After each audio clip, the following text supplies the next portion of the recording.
Hello guys, welcome to episode number 10.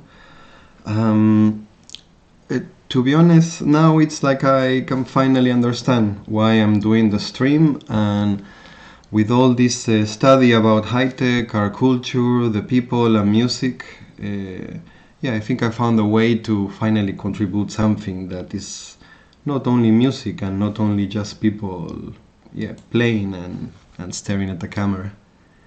I want to basically start again because last time when I had the interview with Alpscore, it helped me a lot to understand. So let's go back to zero, guys. What I want to do, it's a study of darkside as a culture and as a musical style. And basically what I want to try to do is, there's going to be two aspects to this study. One is going to be about the people and the culture.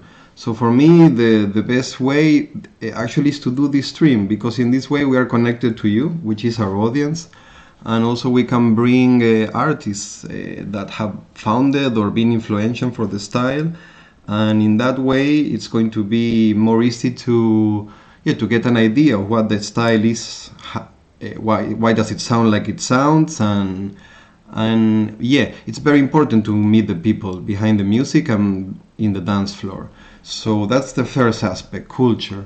Then the second aspect is something that we all like to nerd about, which is the abstract analysis of music. I want really to make the most definitive, non-reductive study of darkside.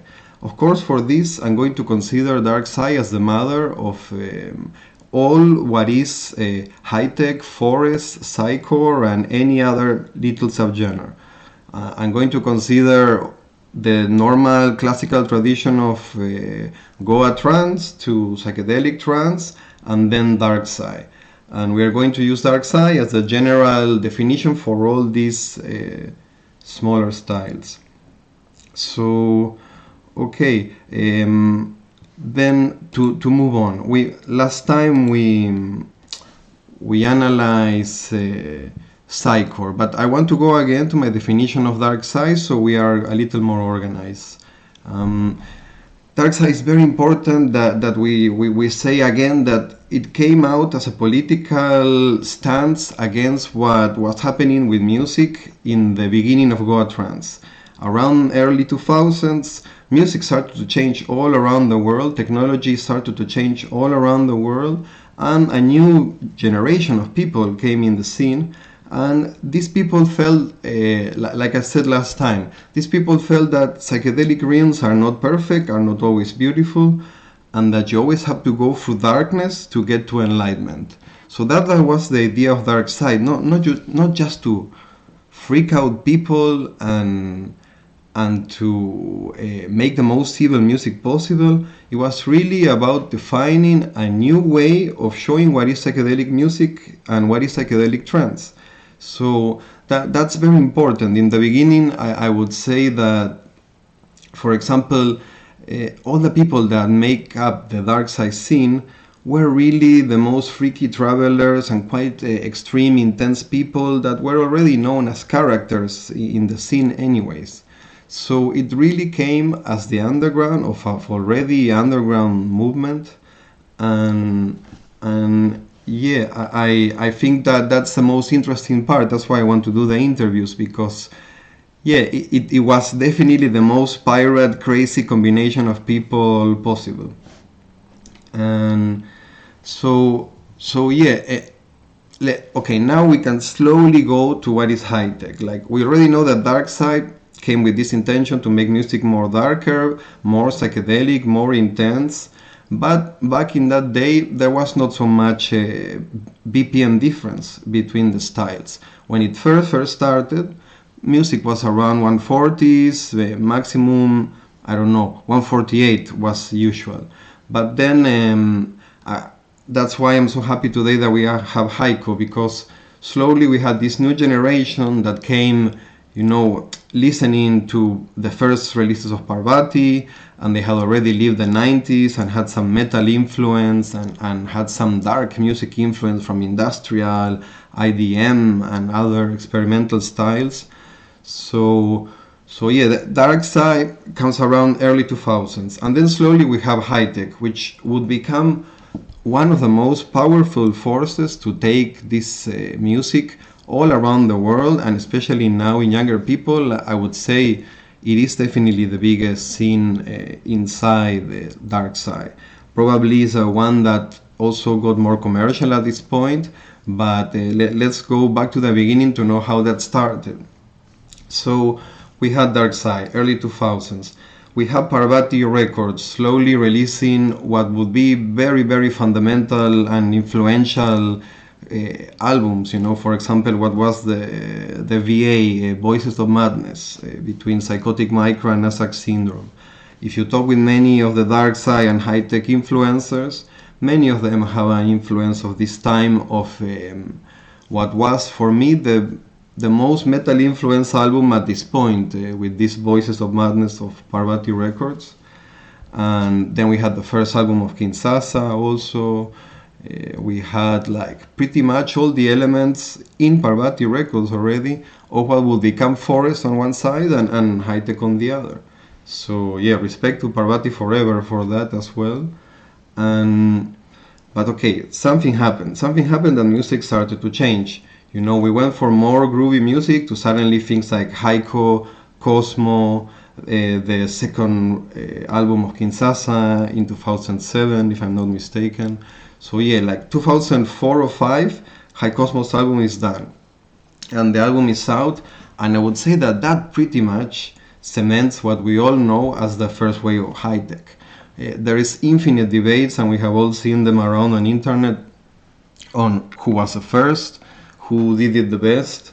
It's a little hard to deny the influence that the High Cosmos album had, not only because of the music, also because of the attitude it had. You know, it was like a very no compromise, fuck you to the world, in the sense that, you know, it was like they were considering almost like Goa trance and early trance, like too fluffy, too soft, too sophisticated, and not real enough. And the first High Cosmos album is called For Real, and I think that's that's pretty like you can see their attitude in this title, you know, and also in the music. You know, we just heard to the entire album now when we were waiting for the show to start, and there you can see, you know, these guys had already, you know, figured out most of the techniques, most of the ideas. So yeah, let's start to describe a little what is high tech. So at one point music became faster. The funny thing is that now we are living in a day of 200 BPM, but back in that day, music, for example, the track of Kinsasa, Haiko and Cosmo, famous High Cosmo and Kinsasa track, is called If It's Too Fast Then You're Too Old. And this track was 152. So imagine that back then, in that time, to play 152, you would get shit on some parties. You know, people would say like, no, this is too fast, this satanic music. And imagine that, no, that even a track, you know, like High Cosmos or Kinsasa, that music would be called evil and dark. When you hear it now, it's like the most energetic, pumping music possible. But back then there was no context. So maybe that's hard to understand for the newer generations. Back then, 152 was hardcore. Imagine that. And it was not so long ago. It was maybe like, 15 years ago? So then, this was funny, you know. Then we are going to ask Heiko about this, of course. But music became faster, definitely. But it's not that it just became faster. Also, high-tech brought this very intelligent arrangement and very like sophisticated ideas of arrangement. And through that, we could see, you know, that it was not about being evil. It was not about being sophisticated. It was more about being intelligent and being deeper. High-tech music became faster, definitely. And also what happened was that high-tech music also showed that arrangements could be more intelligent. And this started to bring out very interesting techniques. And that's what makes high-tech different, and that's what me is the most influential contribution of what is really high-tech, because so high-tech is like very intelligent arrangement. You can hear, and one of the most fundamental techniques is the way they treat audio. So normally a lot of older Goa trance, first of all, they didn't have the right programs to edit audio properly, but anyways, the style was done more in a musical way where it was very synth based. And in this way, it sounded more like psychedelic rock in a way, or maybe more like techno. You know, the arrangement was more hypnotic, not so much editing. It was just synth based music.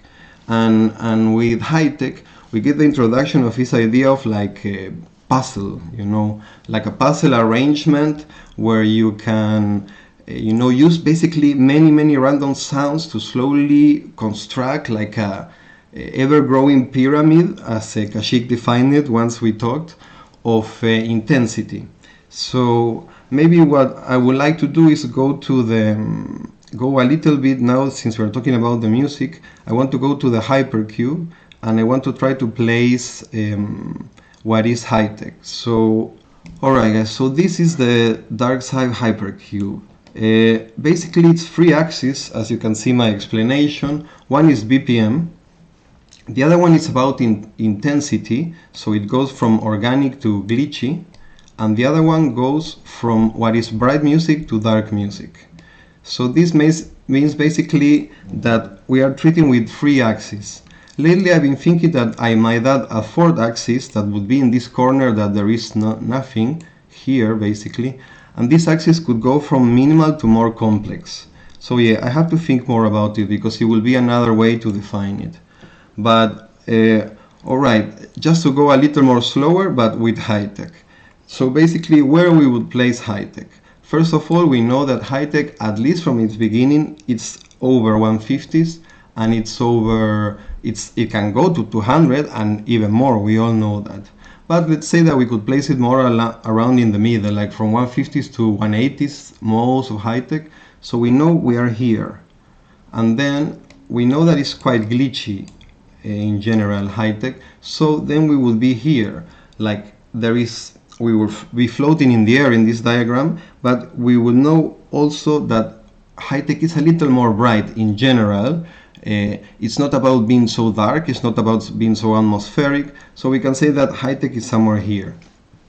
Alright, so now more or less we have all the pieces together. So on one side we have the cultural aspect. So high-tech was very importantly like a cultural movement and a political movement of people that were freaks and travelers, and they had a very deep understanding of the psychedelic realms, and they wanted to do more intense music. So that's the first cultural aspect of darkside and high-tech and all we are analyzing.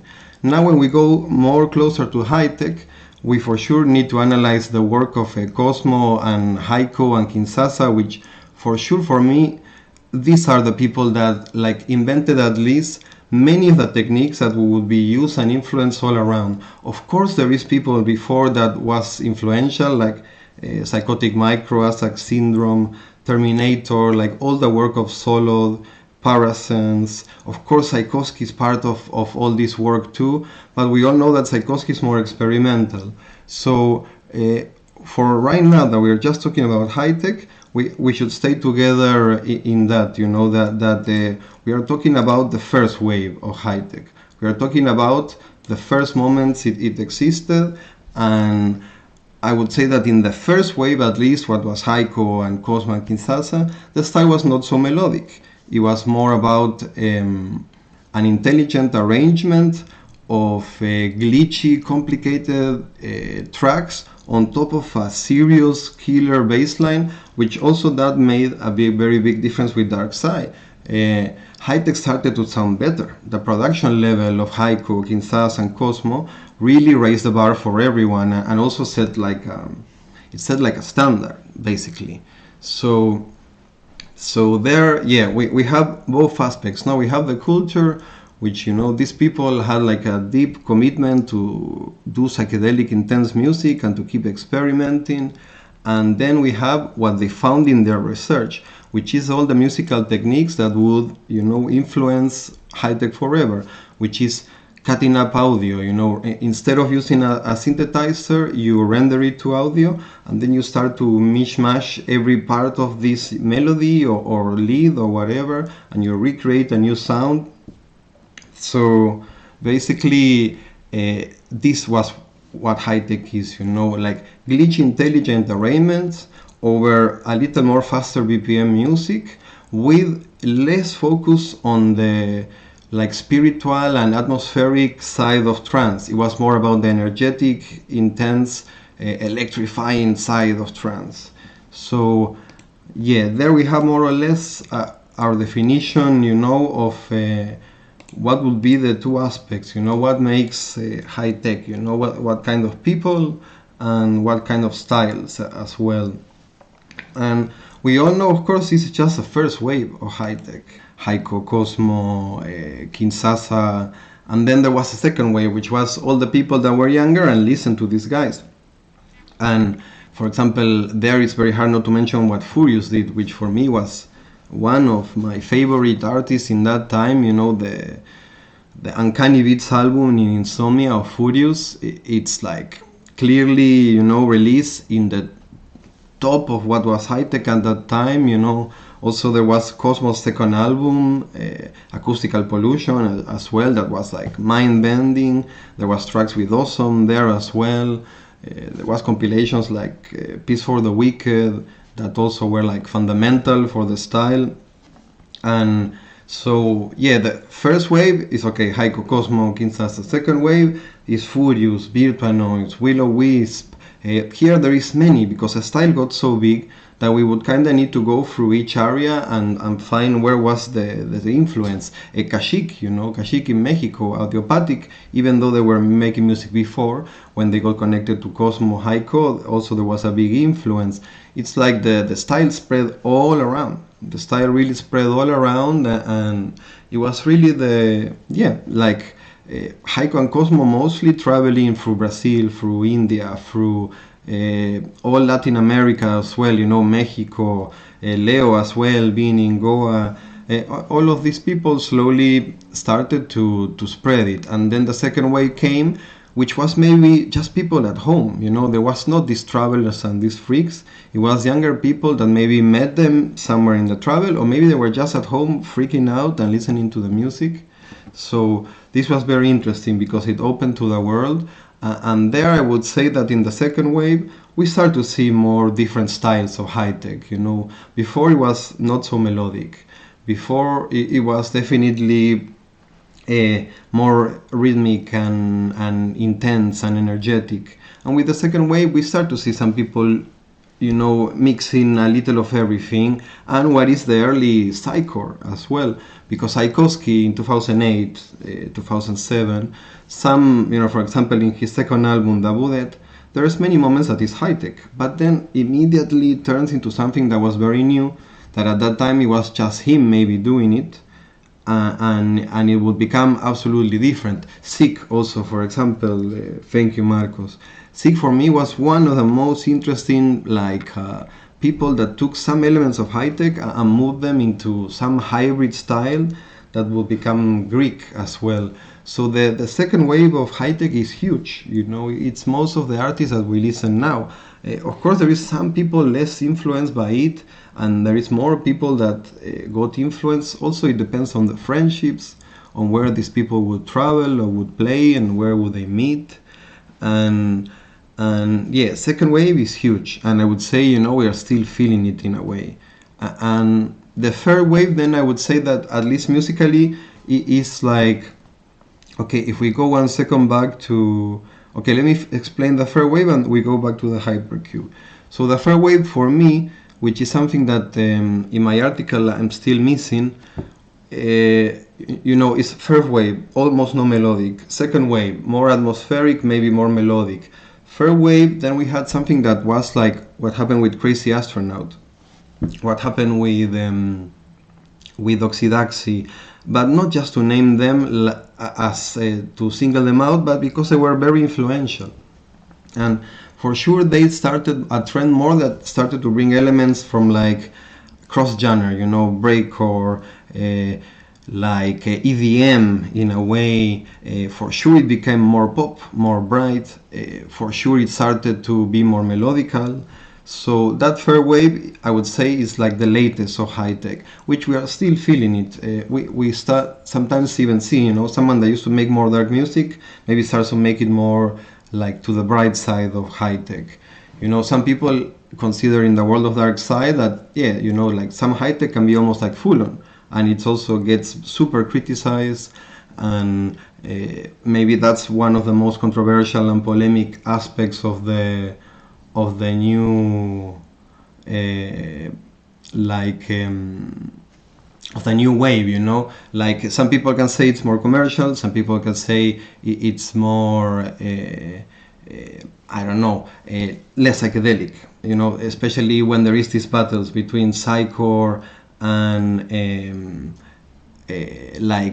high-tech people. For sure, one thing that psychcore people say is that high-tech can sound more commercial, and high-tech people will always say that psychcore can sound a little more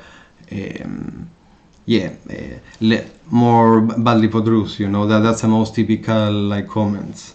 Let me go back to the hypercube, and then we could like place all these let's say sub-styles of high-tech, you know, because even if we can put high-tech in one part of the cube, then we could apply, you know, this analysis again with like the first wave of high-tech. We could be somewhere here, you know. It was like pretty glitchy, pretty dark, and around 150. So we could be somewhere here in the middle, you know. It was not so dark, it was not so pop, and it was not so fast, and it was definitely glitchy. So that's the first time that we are around here in this part of this axis. And then like for example, what happened more with all the second wave of high tech, it can maybe go a little more dark and a little more pop, and definitely going up in BPM, because that's the only thing that everyone agree on the second wave, you know, more BPM. So, you know, the second wave would be somewhere here in the middle. Also, it could oscillate between dark and bright depending what project we are talking about. And then the third wave is definitely more up, because projects like Crazy Astronaut and Oxydaxy are more faster BPM and are definitely more bright. So then we will be somewhere here. I would love, you know, to be a little more detailed and to have artists of each wave, but today we're going to go with Heiko, which it's a representative for sure of the first wave, and that will be like leading us to, you know, to the analysis of the first wave. Then I would love to have someone in high tech of the second wave to, I don't know, see what they think about Heiko's music and all the beginning, and then of course I would love to have someone representing the third wave to also understand, you know, why they bring these elements, what was, you know, the conclusion musically that they got there.